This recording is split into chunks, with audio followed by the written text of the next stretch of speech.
Commerce විෂය ධාරාවේ අපිට ලේසියෙන්ම ලකුණු ගන්න පුළුවන් මේ ඔස්සේ. MCQ ප්‍රශ්න 40යි. අපිට ඒ 40නොත් ප්‍රශ්න 20ක් විතර බිස්නස් ස්ටඩි කියන අපේ පාඩම් කරන කොටසෙන් අපිට ගන්න පුළුවන්.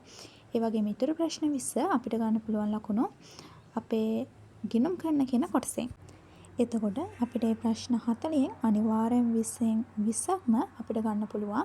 අපි පාඩම් කරලා ප්‍රශ්න කරමු. එතකොට ඉතිරි MCQ ප්‍රශ්න 20ත් හදන අපේ සරල සාමාන්‍ය පාඩම් ප්‍රශ්න වලින් කියන්නේ අපේ වත්කම් වැඩි වෙන වගකීම් වැඩි වෙන අවස්ථා ඒ ආදී ප්‍රශ්න වලින් ඒ වගේම තමයි අපිට අන්තිමට අහනවා MCQ වල ප්‍රශ්න නිකන් 32 ඉඳන් 40 වගේ වෙනකන් අපේ ලාභ හෝ අලාභ ප්‍රකාශය වගේ මූල තත්ත්ව ප්‍රකාශ වගේ වලින් අහනවා. එතකොට එතන ලකුණු අපිට ස්කෝර් කරන්න පුළුවන්. අවම 5ක්වත් අපිට එතන ස්කෝර් කරන්න පුළුවන්. ඒ වගේම තමයි ඔයාලා මතක තියාගන්න මේ පාඩම අපි බලාගත්තා කියන්නේ අපිට අනිවාර්යයෙන්ම දෙවෙනි කොටසේ 8 වෙනි ප්‍රශ්නේ සම්පූර්ණ ලකුණු ගන්න පුළුවන්. මොකද මූල තත්ත්ව හා ලාභ හෝ අලාභ ප්‍රකාශය ඔස්සේ අපිට ලකුණු මූල තත්ත්ව හා ලාභ හෝ අලාභ ප්‍රකාශයටත් අපිට ලකුණු 8ක් හිමි වෙනවා. එතකොට අපිට ඒ ලකුණු ඒකෙන් ලබා ගන්න පුළුවන්. එතකොට අපිට 7 වෙනි ප්‍රශ්නේ තව සාමාන්‍ය සරල ප්‍රශ්න දෙකක් අහනවා. එතකොට අපිට 7 වෙනි ප්‍රශ්නේ මුල් ලකුණු කම්ප්ලීට්ලිම ලකුණු 12ක් ලබා ගන්න පුළුවන්.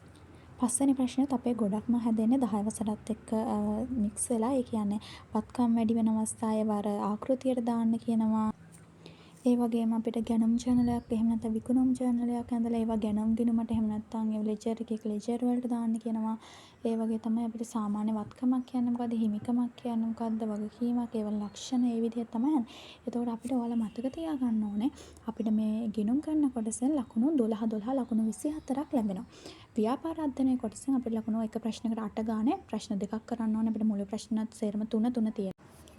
ව්‍යාපාර අධ්‍යයනයෙන් 3යි, ගිණුම් කරන කොටසෙන් 3යි. එතකොට අපි ඒ වලින් ප්‍රශ්න දෙකක් තමයි කරන්න ඕනේ. එතකොට ව්‍යාපාර අධ්‍යයනය අපිට පළවෙනි ප්‍රශ්න සාමාන්‍ය ගොඩක් දුරට හදනවා. මිනිස් අවස්ථාව වමනා කරන අපේ පළවෙනි පාඩම දෙවෙනි පාඩම එහෙම සංකලනය වෙලා ඒවත් එක තමයි හැදෙන්නේ. ඒ වගේම අපිට ව්‍යාපාර අධ්‍යයනයේ තියෙන ඊටම සීමිත පාඩම් ටික කියන්නේ 10 වසරෙන් ගත්තොත් අපිට පාඩම් 3ක් තියෙනවා. 11 වසරෙන් ගත්තොත් අපිට පාඩම් 4ක් තියෙනවා. අවසාන පාඩම වන අපේ ආයෝජන පාඩමත් ඇතුළත්ව. එතකොට බොහොම සීමිත පාඩම් ටිකක් තමයි තියෙන්නේ. ඉතින් ව්‍යාපාර අධ්‍යයන කොටස අපිට ව්‍යාපාර අධ්‍යයන කොටස පාඩම් කරා කියන්නේ නිකම්ම ලකුණු. එතන ඇවිල්ලා ව්‍යාපාර අධ්‍යයන කොටසෙන් ලකුණු 8යි ප්‍රශ්නකට 16ක් සහ MCQ ප්‍රශ්න 20කට ආසන්න ප්‍රමාණයක් තියෙනවා. එතකොට එතනම ලකුණු අපිට 36ක් ස්කෝර් කරන්න පුළුවන්. ඒ වගේම තමයි ආයෙත් දෙවෙනි පත්‍රයේ පළවෙනි ප්‍රශ්න අනිවාර්ය ප්‍රශ්නත් අපිට ලකුණු ප්‍රශ්න 4ක් 5ක් වගේ ව්‍යාපාර අධ්‍යයන කොටසෙන් අහන එතනත් ලකුණු 8ක් වගේ ස්කෝර් කරනවා. ඒක ලකුණු 40 නිකම්ම පයින්නවා එතනින්. එතකොට බොරුවට බය වෙන්න එපා ළමයි. මේක නිකම්ම අතේ තියාගෙන S1කට පයින් විෂයක්. ඉතින් මේක චූටි සංකල්ප ටිකයි තියෙන. හැමතැනම වත්කමක් කියන්නේ මොකද්ද? හිමිකමක් කියන්නේ මොකද්ද? වත්කම් වියදම් වැඩිවීම, හර අඩුවීම, බැර, ඒ වගේම ආදායම, හිමිකම, වගකීම වැඩි වෙන අවස්ථා අපිට බැර කියලා හඳුන්වනවා. එතකොට අඩුවීම හර අන්න ඔය මූලික સિદ્ધාන්ත 5 ඇතුලේ තමයි මේ අපේ පාඩම ගොඩක් වෙලාවට සංකලනය වෙන්නේ. ඉතින් මේක අමාරු විෂයක් නෙමෙයි.